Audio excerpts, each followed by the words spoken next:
Hello everyone! Welcome back to Sir Fox Learning Channel. Kumusta po kayo? Happy learning everyone! For today's video ay tatalakayin po natin itong tinatawag na Bible ng mga school head, the Republic Act 9155 or otherwise known as the Governance of Basic Education Act of 2001. Definitely, bago po mag-Sunday, para po dun sa mga naghahanda for English 2024, this Sunday na. Today is Friday. Sana handa na po kayo. At maraming salamat po pala sa mga nakakarating kay Sir Fox Learning Channel sa mga video na naabot pong talakayin, yung mga DepEd order na definitely lalabas po sa English. And sana nakatulong po ito sa inyo. Alright?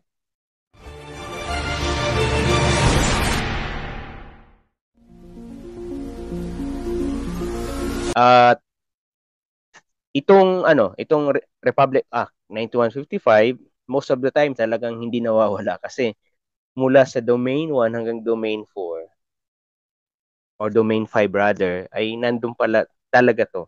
Kasama talaga to. Kasi nga, Governance of Basic Education Act of 2001 eh. Kaya, probably, ito yung aking final video for the English takers of 2024. Pero wag po kayong mag-alala. From time to time ay magtatalakay po ako ng mga DepEd order after the exam. Yung mga bagong DepEd order na lalabas, I think mas maganda matalakay para sa welfare at kaalaman din ng lahat. Okay? At kaalaman ko rin. Kasi as an ordinary teacher, dapat pala alam mo yung mga DepEd orders, policies, and guidelines na updated na bago. So, let's proceed and start with this Republic Act 9155. So, ito po ay ibinaba noong 2003 via DepEd Order Number 1, Series of 2003. Ang title is Promulgating the Implementing Rules and Regulations of Republic Act 9155, otherwise known as the Governance of Basic Education Act of 2001. So, ang DepEd Secretary pa that time is si Edelberto de Jesus. 2001. First year college. So, Rules and Regulation of Republic Act 9155 or the Governance of Basic Education Act of 2001. Ito po ay nasa 29 pages, kaya let's try na matalakay lahat itong 21 pages at mabasa lahat. Pursuant to Section 14 of Republic Act 9155, otherwise known as Governance of Basic Education Act 2001, hereafter referred to as the Act, the following rules and regulations are hereby promulgated. Rule 1, the Department of Education or DepEd, Section 1.1 mandate, Department of Education shall protect and promote the right of all citizens to quality basic education and shall take appropriate steps to make such education accessible to all. Okay, that is the mandate. The Department of Education shall establish or maintain, support, complete, adequate, and integrate system of basic education relevant to the needs of the people and society. It shall establish and maintain a system of free and compulsory public education in the elementary level and free public education in the high school level. All right. All educational institutions shall inculcate patriotism and nationalism, foster love, humanity, respect for human rights, appreciation of the role of national heroes in the historical development of the country, teach the rights and duties of citizens or citizenship, strengthen ethical and spiritual values, develop moral character of and personal discipline, encourage critical and creative thinking, broaden scientific and technological knowledge, and promote vocational efficiency. So the Department of Education shall take into account regional and sectoral needs and conditions, and shall encourage local planning in the development of educational policies and programs. So yung principles, implementation of Act, and the application of the rules shall be guided with the following principles. Principle 1, Department of Education must serve the student and teachers its primary constitute. Kaya titingnan mo, naka-ano pa rin parallel pa rin dun sa matatag curriculum. Matatag. Education must serve the students and teachers and its primary constituents. 2, the principals, school head, school administrators, and teacher in charge hereinafter collectively referred to as a school head must exercise instructional leadership and sound administrative management of the school. Role 3. The school is the heart of formal education system and the seat of learning. 4. The parent and the community shall be encouraged for active involvement in the education of the child. Kaya sa mga parent, no, hindi po responsibility lang ng teacher yung education ng inyong mga anak. By RA 9155, parents and the community shall be encouraged for active involvement in the education of the child.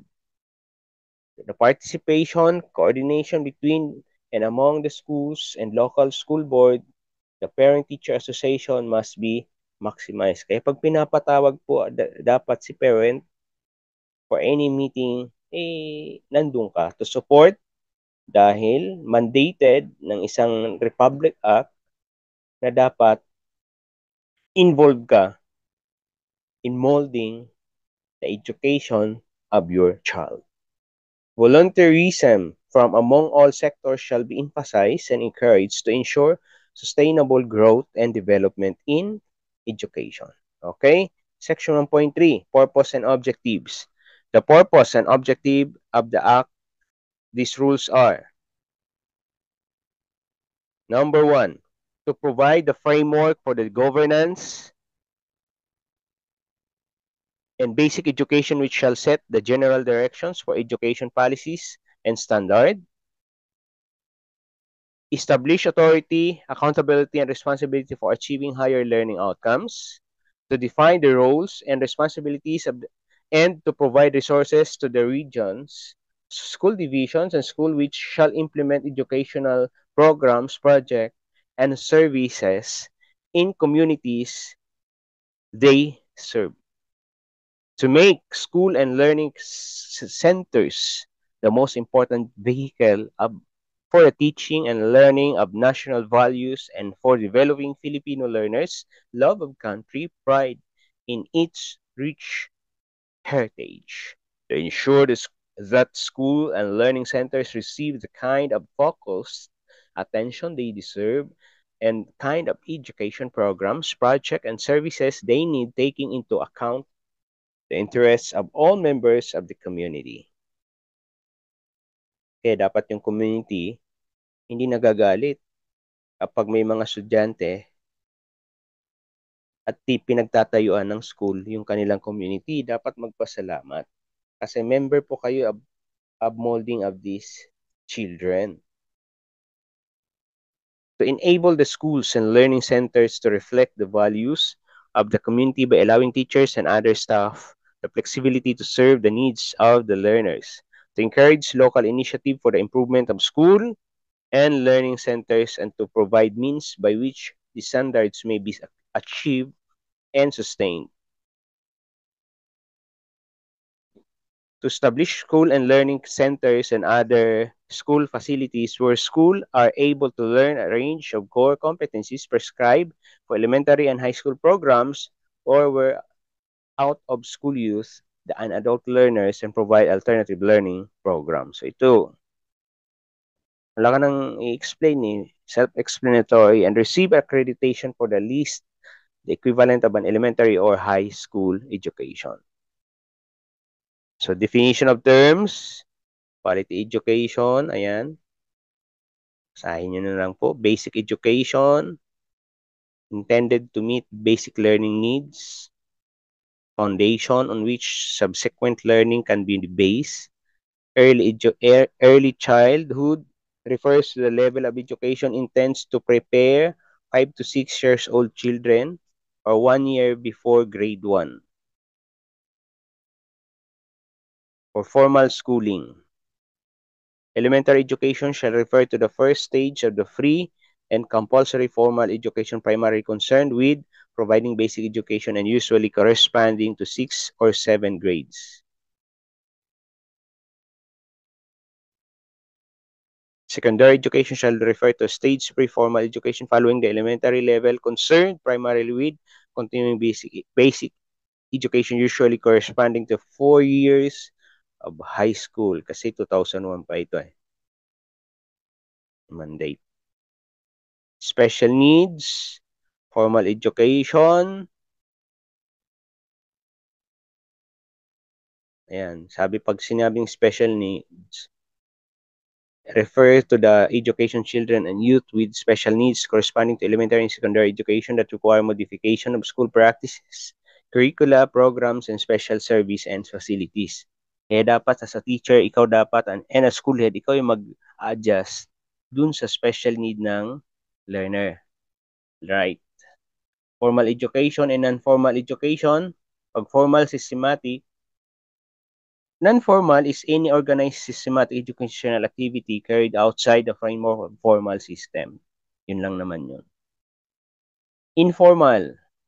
Anong difference ng informal sa non-formal? Lifelong process of learning by which every person acquires and accumulates knowledge, skills, attitudes, and insight from daily experiences at home. So, yung education sa bahay, sa community, sa barkada, that is informal education. Sa social media, that is informal education. Alternative Learning System, ALS. So, dati pa may ALS na pala.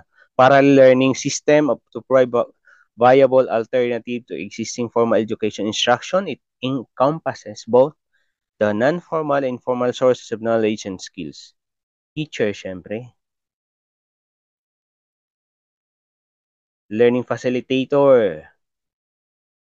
So, dati pa pala, learning facilitator na si teacher. The term is being used in the existing alternative and equivalency program for a purpose of consistency and proper reference. There is need of including definition of teacher in the formal system. So, dati pa pala ay learning facilitator na si teacher.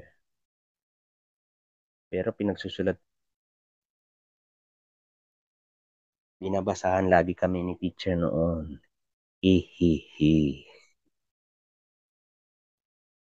Naka-roll yun na yung Manila paper ng teacher noon. Nandun na. Bubuksan niya na lang. Okay, sulat. Pagkatapos magsulat, quiz. O, sino nakaranas ng ganyan? Tapos ang subject, physics pa. Adult learner, okay, 25 years old. Oh, sige nga, pag learner, seeking basic literary skills and functional life skills or support services for the improvement of the quality of his or her life. So pag sinabing adult learner, ang edad niya ay 25 years old and above. Meron kaming adult learner, 63 years old, grade 11. At yung isa naman, graduating ngayon, nasa 50 years old, with honors. O, di ba? Out of school youth, school head, non-teaching personnel, yung school head, ito yung mga pinaghahanda ng English takers eh. Responsible for administrative and instructional supervision. So, yun yung dalawang role. ni school head. Handa ka na ba? Okay. Operating officers, school, cluster school, integrated school, field office, school sports. So, hindi natin babasahin. Shared governance as a principle recognized that every unit in the education bureaucracy has a particular role, task, responsibility inherent in the office and for which it is principally accountable for outcomes. Okay. 5:44 in the morning. Nababasahin yan. Hindi ko na rin babasahin to kasi para naman to sa role ng secretary. Okay. Role, okay, hindi ko na rin babasahin kasi role ng director.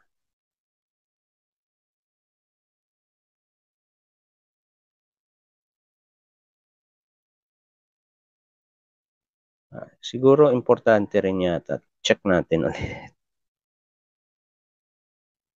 Consistent with the national educational policies, plans, and standards, and regional director shall have authority, accountability, and responsibility for the following. Sa regional director.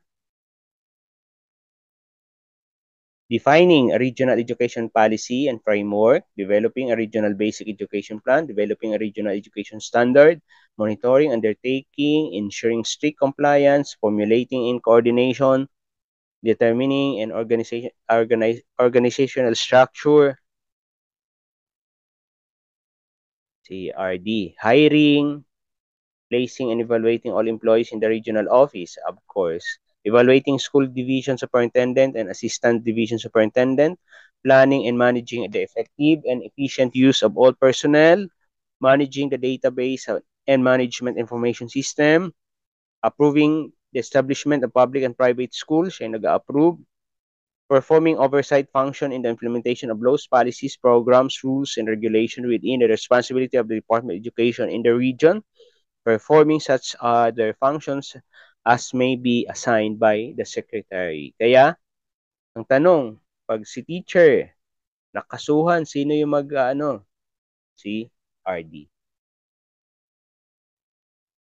Appointing and disciplinary authority, ayan.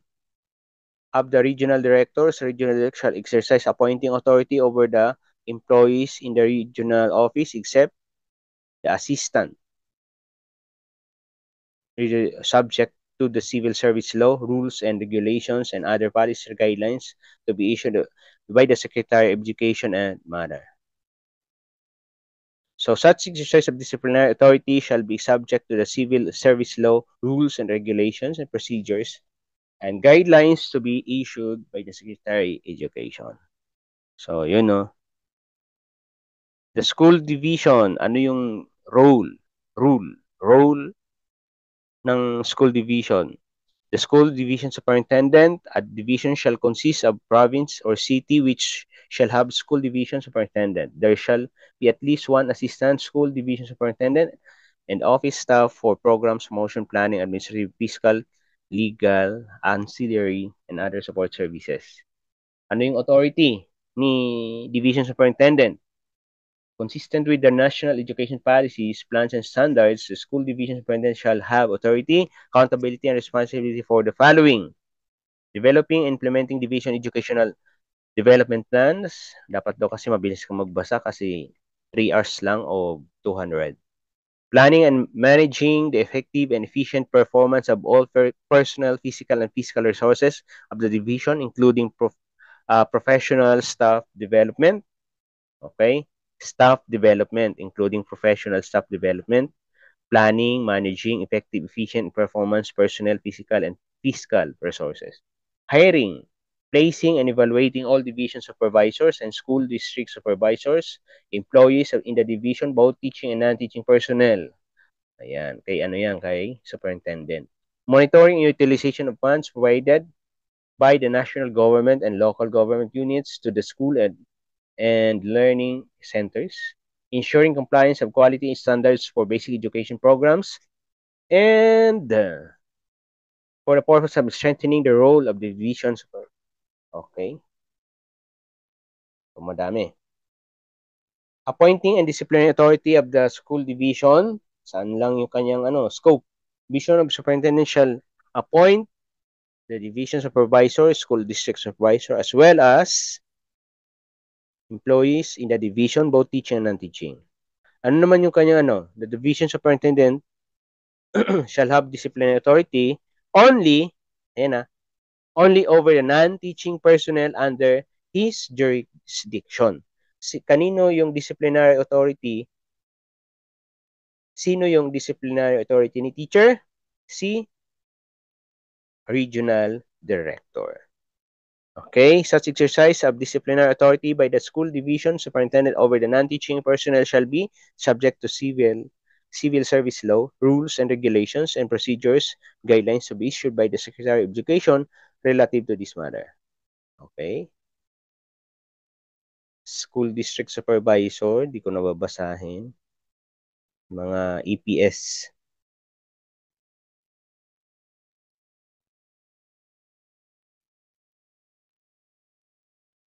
The school head, ito dapat. Ito yung dapat alam mo kung nagnanais ka, naglalayon ka maging school head. By Republic Act 9155, the school head shall be a school head for all public elementary school and public high school or a cluster thereof.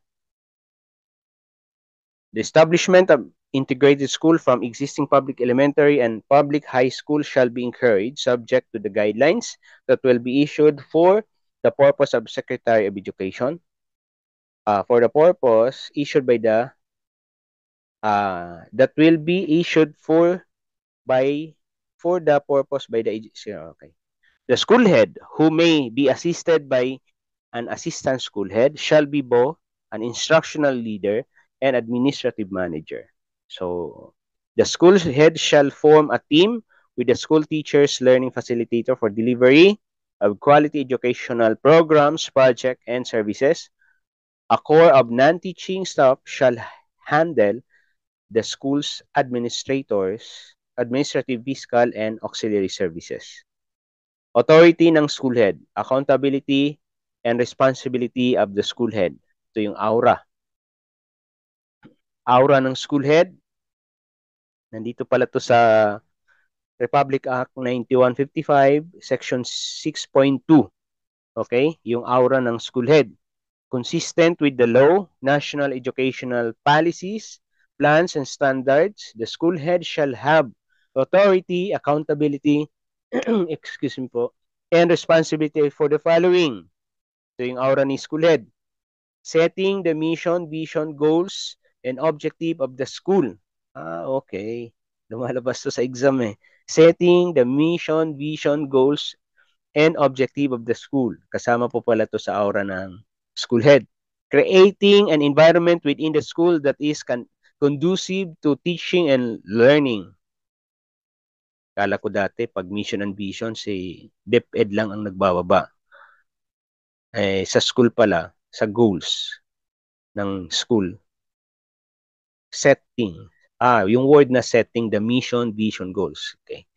Now I know. Implementing, monitoring, and assessing the school curriculum and being accountable for higher learning outcomes. Developing the school education program and school improvement plan, SIP. Offering educational programs, projects, and services which provide equitable opportunities for all learners in the community. So, educational program. So, yung mga best practices na pwedeng makatulong sa welfare ng mga learners. Introducing new and innovative modes of instruction to achieve higher learning outcomes. Innovation. Administering and managing all personnel, physical and fiscal resources of the school. Recommending the staffing complement of the school based on its needs. Encouraging and enhancing staff development. Establishing school and community networks and encouraging the active participation of teachers' organizations, non-academic personnel of the public schools, and parent-teachers community association. Dami.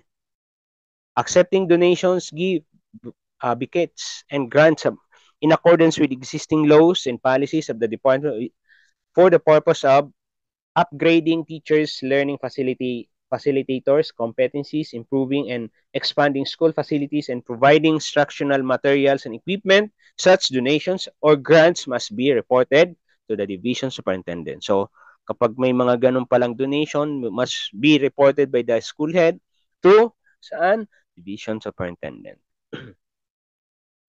Kaya may deed of donation. Performing such other functions may be assigned by the secretary, regional director, and school division superintendent where they belong. I-assign. Organizational support, structure and staffing. Okay. Existing organizational structure or setup of the Department of Education programs. Sige. Alright. National Education Policies, Plans, and Standard Secretary Education. The results, evaluation, okay. Ano babasahin? Review and rationalization of the organization structure staffing. Di ko na rin babasahin to. Kasi meron na kasing DepEd Order number 2, series of 2024. Baka...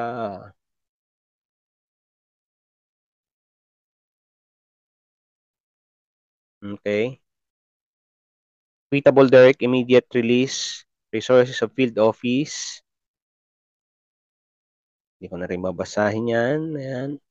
Daanan lang natin. Ito. Relevant. Establish and develop procedures. Immediate. MOOE kasi.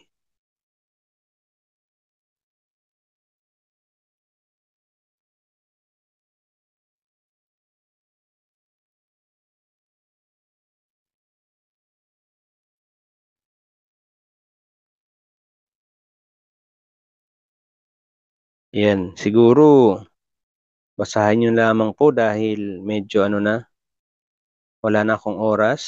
Kailangan ko makarating ng school at 7 dahil magsiset up po ako ng sound system for the graduation practice po namin.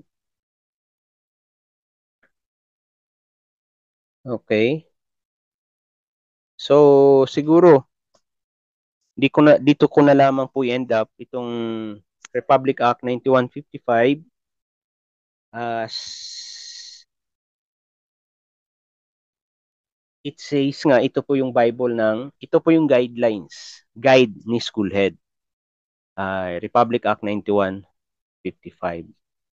Kaya sana makatulong po ito sa inyong paghahanda and sana kalooban din ng Panginoon na sapat na yung paghahandang ginawa po natin. At as it says, He is in control naman. At pagkalooban niya na maging matagumpay po tayo, it will happen. As you keep His promise. As you stand for His promise. Okay? Good cheer. Hindi po kasi naniniwala sa swerte, sa luck. Kaya good cheer and God bless. Happy learning and pagpalain po kayo this Sunday para po dun sa mga naghahanda for NCRISH 2024 exam. Don't forget to click the subscription button and notification bell on for more updates. Thank you and happy learning, everyone.